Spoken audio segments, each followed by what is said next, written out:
Chair.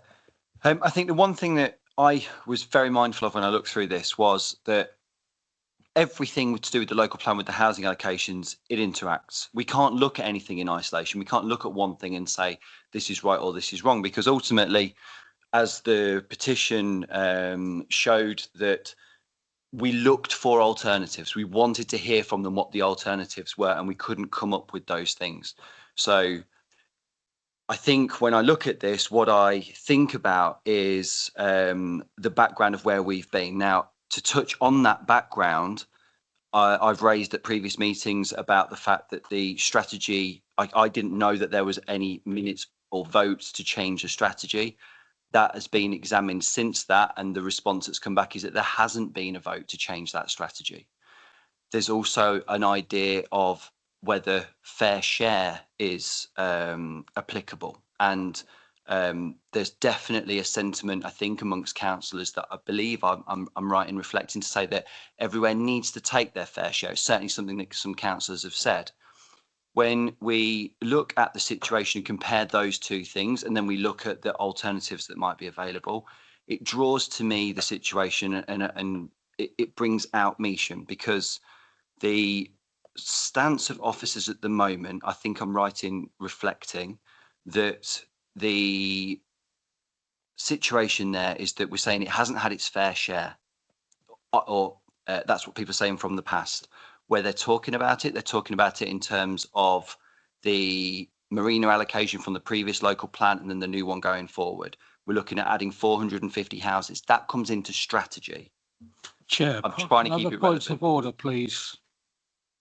We're talking about 3 sites: Ashby Road, Kegworth, Redborough Lane, Packington, and Spring Lane, Packington. It's, yeah, which is the point of order?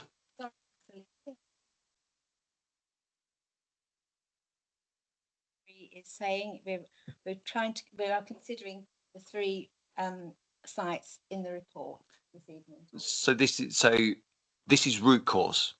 Okay, everything that we've talked about is interlinked. Where the petition came in, we've said that we need to offer alternatives.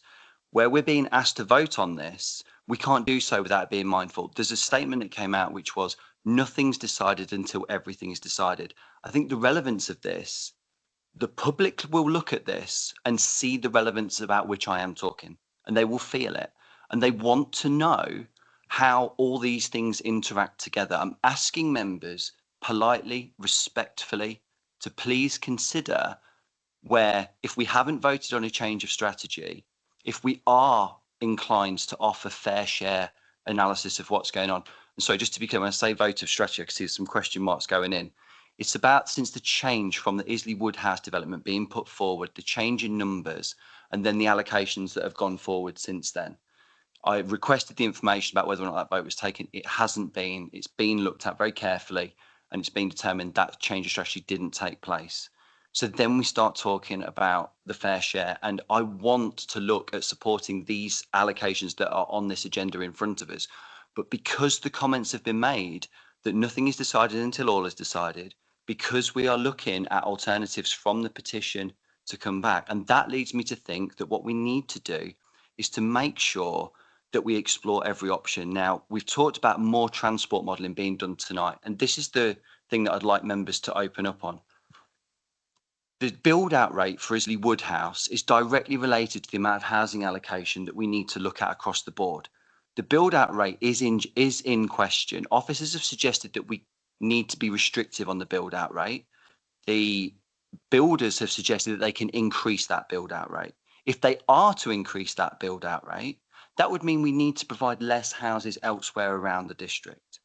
If we need to provide less houses around the district, that calls into question exactly these points that we're being asked to consider right now.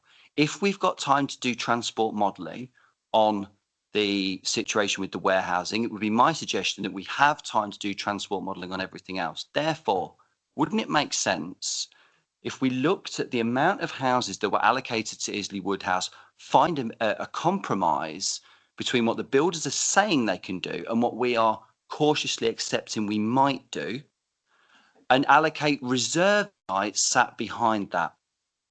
If we were to do that, we would still meet our housing requirement.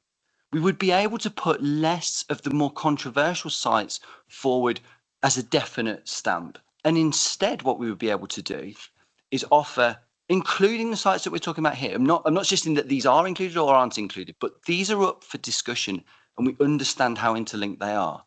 If we were to consider those things, that would enable us to really rectify some of the wrongs that not having that strategy in place has meant in terms of fair share for places like Measham and some of the other sites that people feel very strongly about.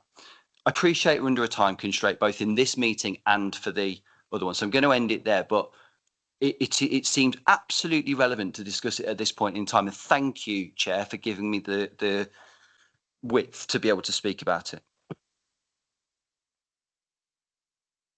The concern I would have if you were to basically revisit the issue of, if you like, the distribution of housing development is we are a fair way down the track in terms of transport modelling. So that would mean going back again a couple of stages. As I said earlier, by doing that for the strategic distribution, that has put us back to late January. If we're now suggesting that we should look again at housing, first of all, there'd be needed some work done, and you as a committee would then need to agree, if you like, an alternative distribution. That's going to take some time. The earliest it could come back to this committee would be late January, and that's possibly optimistic. So therefore, you're talking about going back to the county on transport modelling. You're not going to have transport modelling results probably until April, May at the earliest. It also has implications for the infrastructure plan work that is underway at the moment, because obviously it's based on what has been agreed by this committee. So again, you'd be taking a big step back to look at something alternative. It's time that you do not have, and it's not something I say lightly. The government has imposed a deadline of plans being submitted by December 2026. It's already a very challenging time frame to do that, and to go back a good few steps. I wouldn't even suggest it would risk the plan. I think it would kill the plan, in all honesty.